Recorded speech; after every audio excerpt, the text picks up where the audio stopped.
क्या आपने कभी मिरर देखना बंद किया है? भाई मैं उस फेज से गुजर चुका हूँ जब मैंने अपना चेहरा तक देखना बंद कर दिया था। भाई ये पिंपल्स आपको लगता होगा केवल स्किन की प्रॉब्लम है, पर नहीं भाई, ये कॉन्फिडेंस की प्रॉब्लम है। एक टाइम था जब लोगों का चेहरा उनकी फेस वैल्यू बनाता है, बल्कि मेरा चेहरा मुझे खुद का ही दुश्मन बना रहा था। भाई मैंने बहुत सारी एलोपैथी की दवाएं यूज ली, बहुत महंगे महंगे फेस वॉश सीरम अप्लाई किए, लेकिन लिटरली बता रहा हूँ कुछ भी असर नहीं हुआ। पता है पिंपल्स और मेरे तो आपस में ऐसा हो गया, रिलेशनशिप हो गया। वो मुझे ये तक बोलने लग गई कि अपन दोनों में 7 जन्मों का रिश्ता है, मैं आसानी से नहीं जाने वाला। बड़े ढीठ होते हैं भाई ये पिंपल्स। पता है एक बार के लिए कुत्ते की पूंछ सीधी हो सकती है, लेकिन पिंपल्स इतनी आसानी से नहीं जाते। लेकिन मैं भी कम ढीठ नहीं हूँ। मैंने भी कहा मैं भी तुझे खत्म करके रहूंगा, और फिर मैंने अपनी ही पेथी आयुर्वेद को। सच बता रहा हूँ, तब मेरा फेस देखो और आज आपके सामने मेरा फेस। हाँ एक नाक पे जरूर है, लेकिन लिटरली बता रहा हूँ 99% मेरे पिंपल्स खत्म हो गए जब से मैंने आयुर्वेद को फॉलो किया है। इसीलिए मैं हर वीडियो में बोलता हूँ मस्त रहो, आयुर्वेद अपना के स्वस्थ रहो। अब अपन इस वीडियो में जानेंगे कि पिंपल्स को जड़ से कैसे खत्म करना है। मैं इस वीडियो में आपको बताऊंगा मेरी पिंपल्स की जर्नी क्या थी। मैंने 99% पिंपल्स को रिड्यूस कर दिया। कुछ दाग धब्बे जरूर है जो आपके सामने, और 1 महीने बाद आप आकर मेरे चैनल पे वापस से वीडियो देखना जिसमें मेरे चेहरे पे 100% पिंपल्स के दाग भी गायब होंगे। सबसे पहला स्टेप, आपको घबराना नहीं है, एकदम लंबी गहरी सांस लो और बैठ जाओ, क्योंकि ये पिंपल्स है वो जड़ से खत्म हो जाएंगे। नंबर 2 स्टेप, जब मैंने आयुर्वेद में पिंपल्स के बारे में रिसर्च करना स्टार्ट किया ना, तब मुझे पता चला कि पिंपल्स स्किन की प्रॉब्लम नहीं है, ये हमारे पेट की प्रॉब्लम है। और जब यह बात मुझे पता लगी, मेरे 60 to 70% पिंपल्स तो अगले दिन से ही रिड्यूस होना शुरू हो गए। अब जो ये हेयर फॉल, पिंपल्स, एक्नी, ये सब प्रॉब्लम है ना, ये हमारे लाइफस्टाइल की प्रॉब्लम है। तो इनका 100% सॉल्यूशन भी आपके ही हाथों में है। देखो एक सिंपल सी बात समझो, आयुर्वेद क्या बोलता है कि जब हमारे शरीर में हीट यानी गर्मी बढ़ती है, जिसे आयुर्वेद पित्त बोलती है, तो यह हमारे खून को क्या करता है, दूषित, इम्प्योर कर देता है। और उसी इम्प्योर खून के कारण हमारे चेहरे पे, पीठ में और बालों में छोटी छोटी एक्नी, फुंसियां होने लग जाती है। अब देखो इसका सोल्यूशन क्या है। मैंने अपने पिंपल्स को रिड्यूस करने के लिए क्या स्टेप्स फॉलो किया, ध्यान से सुनिए।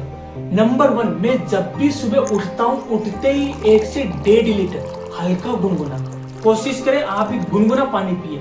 ये पानी क्या करता है, हमारे शरीर में डिटॉक्स का काम करता है। आयुर्वेद एक शब्द यूज लेता है जिसे बोलते हैं आम। आम यानी मैंगो नहीं, आम का मतलब होता है टॉक्सिन, तो हमारे शरीर में इम्प्योरिटी करता है, ये उसको बाहर निकालता है। साथ ही मैं पूरे दिन में कम से कम 4 से 5 लीटर पानी पीने की कोशिश करता हूँ, तो आप भी ध्यान रखना इस बात का। Number 2, always clean your gut. एक बात हमेशा ध्यान रखना, अगर आपका गट क्लीन नहीं होगा ना, आप चाहे कितनी महंगी से महंगी फेस वॉश, सीरम लगा लो, आपकी पिंपल्स आपका पीछा नहीं छोड़ने वाला। अगर पेट साफ नहीं होगा ना, तो केवल पिंपल्स ही नहीं निकलेंगे, आपको हेयर फॉल भी होगा, आपके चेहरे पे रिंकल्स आ जाएंगे, आपको कॉन्स्टिपेशन भी होगा, आपको मेटाबॉलिक डिसऑर्डर होना भी शुरू हो जाएंगे। अब इसका क्या सॉल्यूशन है, अपना गट कैसे क्लीन रखें, इस पे मैंने एक कंप्लीट वीडियो बनाई, आप जाके इस वीडियो को जरूर चेक करना। और हाँ, नए हो तो उसके साथ साथ चैनल को सब्सक्राइब करना। नंबर 3, मैं अपने शरीर की गर्मी यानी हीट को कम करने के लिए क्या करता हूँ, मैं हर दिन रात में आंवला चूर्ण को 1 गिलास पानी में भिगो देता हूँ और सुबह उठते ही उस पानी को पी लेता हूँ। इसके 2 फायदे, ये एक तो चेहरे पे चमक लाता है, दूसरी सबसे इंपॉर्टेंट ये बालों के लिए वरदान है। मैं इन 3 वाइट चीजों को अवॉइड करता हूँ ज्यादा से ज्यादा, और आपको भी करनी है। वो कौन सी है, सबसे पहली है शुगर। शुगर को तो छोड़ना 100% इंपॉर्टेंट है। दूसरी है मैदा, मैं कभी नाश्ते में कचौरी समोसा नहीं खाता। तीसरा है दूध। हाँ दूध, अगर आपको दूध सूट नहीं हो रहा ना, तो आपको दूध छोड़ना ही पड़ेगा। ये तीनों चीजें है ना, हमारे बॉडी में जाके हमारे मेटाबॉलिज्म को थोड़ा स्लो कर देती है। नंबर 4, दिन में कभी सोना नहीं। अगर आप दिन में खाना खाकर सो जाते हो ना, तो आप कितनी मर्जी कोशिश कर लो, आपके पिंपल्स कभी नहीं जाएंगे। इसीलिए दिन में ज्यादा से ज्यादा कोशिश करो कि दिन में सोना अवॉइड करो और रात में टाइम से सो जाओ और सुबह जल्दी उठने की कोशिश करो। अगर आपकी दिनचर्या सही रहेगी ना तो आपके 100% गट भी क्लीन रहेगा और आपके पिंपल्स भी जल्दी ही खत्म हो जाएंगे। नंबर 5, दही। अवॉइड ऑलवेज दही। रात में तो कभी दही खाना ही नहीं है।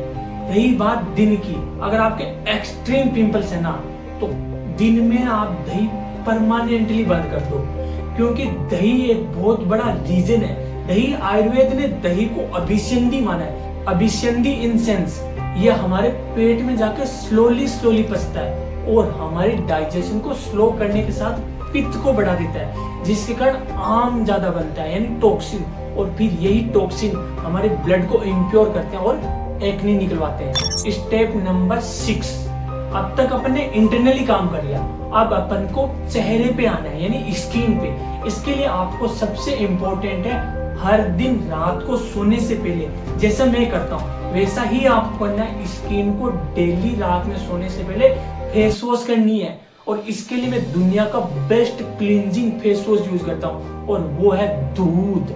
हाँ, दूध। आयुर्वेद ने दूध को दुनिया का सबसे बेस्ट क्लींजिंग एजेंट माना है। आप इसे 7 दिन अप्लाई करके देखो, आपको खुद चेहरे पे निखार महसूस होगा और आप महसूस करोगे कि आपके 60 to 70% पिंपल्स तो इस फेस वॉश से ही रिड्यूस हो गए। इसके अलावा मैं वीक में कम से कम 2 या 3 बार homemade Ayurvedic face pack use करता हूँ। अब आप वो भी यूज करना शुरू करो। आप भी इसे घर पे बना सकते हो। कैसे? सबसे पहले थोड़ा सा दही, उसमें थोड़ा सा बेसन, थोड़ी सी हल्दी और आप चाहे तो उसमें चंदन और मुल्तानी मिट्टी भी ऐड कर सकते हो और इसको आपको यूज करना है। पता है आप लोग एक सबसे बड़ी गलती करते हो, वो है दिन भर बार बार पिंपल्स को टच करते रहना। ये एक बहुत बड़ी गलती है। बार बार आप टच करोगे तो इरिटेशन ज्यादा होगी, इसके कारण पिंपल्स और बड़ा हो जाता है। इसीलिए बार बार टच करने से बचो। और हाँ, अगर आपके एक्सट्रीम पिंपल्स है ना, अगर आपने ये जो स्टेप बताए वो फॉलो किए तो आपके 60, 70, 80% तक पिंपल्स रिड्यूस हो जाएंगे। और उसके बाद भी अगर नहीं हो रहे तो आपको कुछ आयुर्वेदिक मेडिसिन है वो लेने की बहुत ज्यादा जरूरत है और उसका मैं डिस्क्रिप्शन में लिख दूंगा। अगर आपको एक्सट्रीम प्रॉब्लम हो रही है, आप नियर बाय किसी आयुर्वेदिक हॉस्पिटल में जाइए और वहां पे जाके आप विरेचन कर्म करवाइए। अगर आपने एक बार जीवन में विरेचन कर्म करवा लिया ना तो लिख के दे रहा हूँ आपके जीवन में कभी पिंपल्स नहीं होंगे। तो ये कुछ सिंपल स्टेप्स है और इन स्टेप्स को फॉलो करके मैंने अपने पिंपल्स को 99% तक रिड्यूस किया और आप भी कर सकते हो। बस शर्त है आप इन स्टेप्स को अच्छे से फॉलो करना और मेरे चैनल को जरूर सब्सक्राइब करना। और हाँ, सबसे इम्पोर्टेंट है आपका डाइट प्लान। आपकी स्किन किस टाइप की, ऑयली है, रुक्स है, कैसी है, आप कमेंट में बताइएगा। मैं आपके स्किन टाइप के अकॉर्डिंग आपको डाइट प्लान बताऊंगा। और हाँ, नए हो तो चैनल को सब्सक्राइब। और मैं हमेशा बोलता हूँ मस्त रहो, आयुर्वेद अपना के स्वस्थ रहो।